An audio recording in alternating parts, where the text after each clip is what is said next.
বিশ্বাস ভালোবাসা নিয়ে ওয়ান্ডারি শুক্লার পরিবারে তোমাদের সবাইকে স্বাগত। এখন 7টা বাজে, ঘুম থেকে উঠে গেছি, বাজার যাব, মাছ কিনবো আর দাসের সাথে হোটেলে খাবো, সব শেয়ার করব। আজকে সকালে মন্দিরে যাব, তো উঠতে পারিনি ঘুম থেকে, কাল বৃষ্টি হয়েছে বলে বিন্দাস ঘুমিয়ে নিয়েছি। অল ভিউয়ার্সকে অসংখ্য ধন্যবাদ, ভালোবাসা, ভালো কামনা রইল বাকি জীবনটা কাটিয়ে ফেলার। মানুষকে কখনো দুঃখ দিতে নেই, আমার ব্লগ থেকে এটা তোমরা জেনে নিও। কোনো কারণে মানুষ হার্ট হলে মানুষ খুব দুঃখ পায়। আজকে সকালে মন্দিরটা গেলাম না, বিকালবেলা যাব, তোমাদের সাথে সব শেয়ার করব।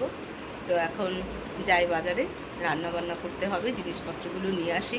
ট্রিটমেন্ট করতে এসেছি বলে ঘরের কোনায় পড়ে থেকে দুনিয়ার কষ্ট পাবো, আমি আগাগোড়াই ওরকম মানুষ না। তো এই যে ছেলে ফোন করছে, তো চলো আমার সাথে থেকো, আমার পাশে থেকো। আর আমার ভালো লাগছে ব্লগগুলো করতে, তো চলো একটু পরে আসছি। তো দাসের সাথে চলে যাচ্ছি বাজার, তো সেখানে মাছ কিনবো বলেই যাচ্ছি। একটু মাছ ভাত খেতেই হয়, যেহেতু আমি বাঙালি, আমার এটা খুব দরকার। তো সব দিন তো খাই না, এখানে ভালো মাছ পাওয়া যায়, ছোট মাছ, তো নিয়ে এলাম। দিয়ে মাছগুলোকে কেটে নেব, তারপরে আবার নিচে যেতে হলো, গিয়ে ও যে লজটা রয়েছে তাদেরই হোটেল, দিয়ে কিনে নিলাম সব কিছু। দেখো ছেলেটা কি জোরে বেগে রুটি বানাচ্ছে, মেয়েরাও মানে ফেল। চলো ওপরে ওঠা যাক। জানো, দাঁড়াও দেখাচ্ছি তোমাদের, ছোট মাছ। কড়াইটা দেখছো? কড়াই দেখলে আর খাওয়ার দর খাবে না। রুমের কড়াই কাল গেছিলাম কিনতে, স্টিলের কড়াই পুড়ে যায়, এর জন্য কিনিনি। আর এগুলো সব কেটে রেখেছি, রান্না করব। দেখো সংসার পাচ্ছি কিরকম আমি। স্নান কমপ্লিট হয়ে গেছে, বসে আছি বাইরে, দাস স্নান করছে, রান্না বান্না কমপ্লিট হয়ে গেছে। আজকে আরেকটু বেশি ভয় লাগছে, কারণ কালকে ডাক্তার বলে আমার খুব ভয় লাগছে। ভগবান করে এমন কিছু না বলুক, যেটা আমি এক্সপেক্ট করি না। তো চলো যখন আবার খাওয়াবো তখন তোমাদের দেখাবো। তো দুপুরে প্রচণ্ড গরম, খেতে বসে গেছি। এই যে দাস আর আমি খাচ্ছি, বিকালের খাবারটা একসাথেই রান্না করে নিয়েছি। ভাতে জল ঢেলে রাখি, সেটাই আমরা খাই, কিছু করার নেই। চলো একটু দুপুরে রেস্ট নিই। আমি কোথায় এসেছি?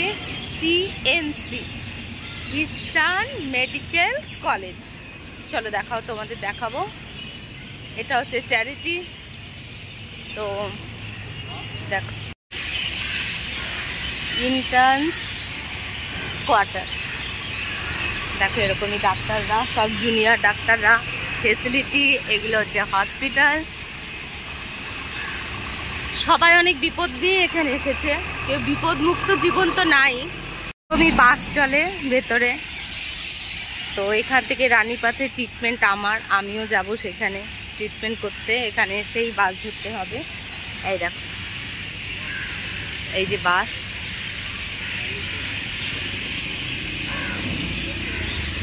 রানীপাতে যাওয়ার বাস। দরকার ছিল তাই বিকালবেলা চলে এসেছি, কাল বাস ধরবো, তাই সেক্টরটা ভাবছি আমি আর দাস ঘুরে যাই। তো তাই চলে এসেছি দাসকে নিয়ে। একদম নতুন জায়গা, তার আগে জেনে যাওয়াটা অনেক ভালো। শুধু বড় বড় বিল্ডিং আর চিকিৎসা।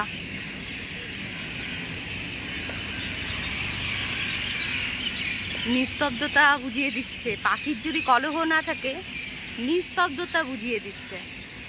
এই হচ্ছে সিএমসি ভেলোর।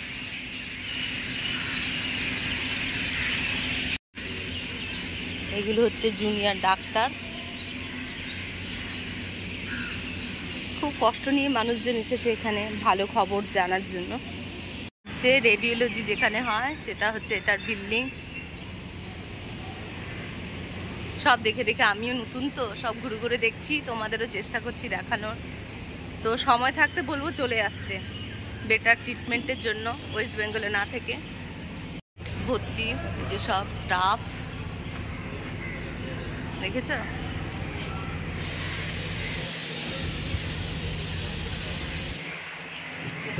তো আমিও এসেছি এখানে ট্রিটমেন্টের জন্য। অনেক রকম নেগেটিভ লোকজন, অনেক রকম নেগেটিভ ফোন, নেগেটিভ কথাবার্তা। তো একটা কি জানো, ঘুটোয় পড়ে গোবর হাসে। আজ আমার হয়েছে, কাল তারও হতে পারে, কিন্তু আমাকে দেখে অনেকেই হাসির ব্যাপার আর কি, এতদিন আমার সাথে পেরে ওঠেনি। যাই হোক, দেখা যাক কাল কি হবে। এই বিল্ডিং যেখান থেকে কাঠটা তৈরি করা হয়, দেখো তোমরা এসো এই জায়গাটা জয়েন করতে পারো। তারা এখনো ভাবছো যে আসবে না, আসার চেষ্টা করবে। দাঁড়াও, পাহাড় দেখাচ্ছে এখান থেকে, পাহাড়। এই পাহাড়ের মাঝখানে হচ্ছে হসপিটাল।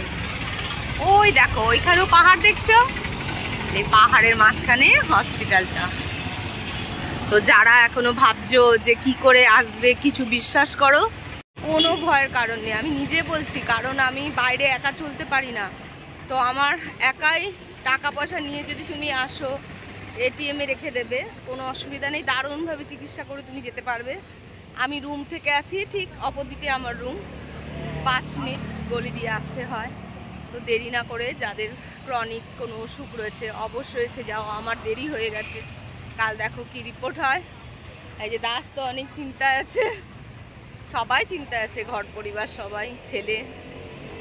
চলো হাঁটি। এখানে সবার থেকে শুনে এসছে বড় বড় ইডলি পাওয়া যায়, খুঁজে পাচ্ছে না। দাস পেয়েছো? না না, কোথায় ইডলি, এখানে সব থেকে খড়গপুর ভালো ইডলি পাওয়া যায়।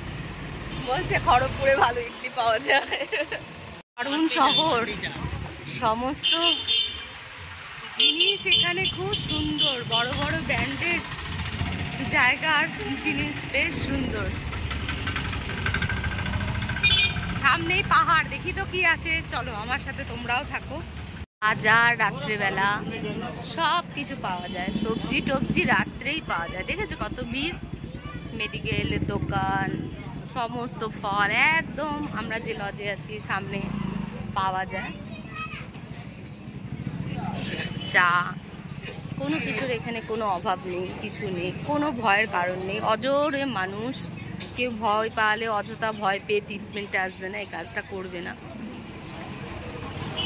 দেখো রাত্রেবেলাও অ্যাভেলেবেল সবজি সবাই কিনছে। দেখো ঠিক আছে, এখন প্রায় 10:45, 10:30 থেকে লাইভে আসি। তো কাল সকাল সকাল 6টায় বেরিয়ে যাব। কাল থেকে এই ডাক্তার দেখানো ট্রিটমেন্টগুলো স্টার্ট। তো গাছ দেখছে গ্যাসে কি বসানো আছে, তো জীবনযুদ্ধ শুরু আর কি কালকে থেকে। তো ভগবানের কাছে যারাই দেখো প্রার্থনা করো এমন কিছু না শোনায় যেটা আমি আর টলারেট করতে না পারি। তো যা হয়েছে সেটা ধরা পড়ে যাক, এটা আমিও চাই, তার ট্রিটমেন্ট হয়ে যাক। তো আমি ডেলি 10:30টায় আসি। যদি 15 জনও দেখে থাকো আমার ব্লগটা, প্লিজ 10:30টার সময় জয়েন করে নিও। আমার ভালো লাগে, আমি অনেকটা দূরে এসেছি, অনেক অসুবিধা হচ্ছে। তো শুভরাত্রি। খুব গরম, বেশি করে জল খাও, রোদে বাইরে বেরিও না। সবাই ভালো থাকো, সুস্থ থাকো।